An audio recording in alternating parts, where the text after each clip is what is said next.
네, 안녕하세요. 박중영 변호사입니다. 오늘은 산재소송 실무 강의 네 번째 시간으로 산재소송의 유형에 대해서 알아보는 시간 갖도록 하겠습니다. 지난번에 설명드린 것처럼 산재소송은 업무상의 재해를 당한 근로자나 유족이 산재 처리와 관련해서 법원에 제기하는 소송을 말합니다.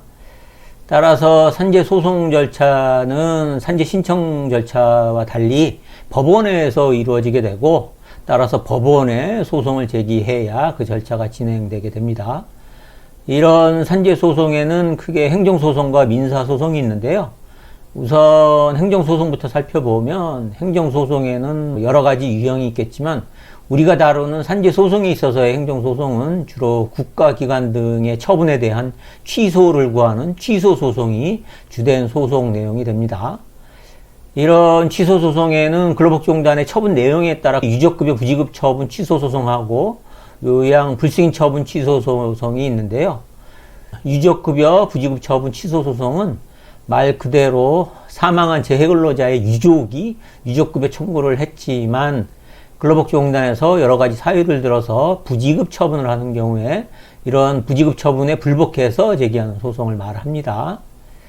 그리고 요양불승인 처분 취소 소송은 업무상 재해를 당한 근로자가 요양급여 신청을 했지만 근로복지공단에서 불승인 처분을 한 경우에 이에 대해서 불복해서 제기하는 소송을 말합니다. 유족이나 재해근로자가 취소 소송에서 승소한 경우에는 근로복지공단의 부지급 처분 또는 불승인 처분은 처음부터 없었던 것이 되고, 지난 시간에 설명드린 대로 유족 또는 재해근로자는 원래의 절차에 따라서 산재보험급여를 수령할 수 있게 되는 겁니다. 그러니까 유족의 경우에는 유족급여를 수령하게 되고요. 재해근로자의 경우에는 요양급여뿐만 아니라 휴업급여와 장애급여까지 청구해서 받을 수 있게 되는 겁니다. 그런데 유족이나 재해근로자가 행정소송, 다시 말해서 취소소송에서 패소한 경우에는 당연히 근로복지공단의 부지급 처분 또는 불승인 처분의 효력이 유지되고, 항소심이나 대법원의 상고심까지 가서도 패소한 경우에는 그 처분이 확정되게 돼서 더 이상 다툴 수 있는 방법은 없게 됩니다.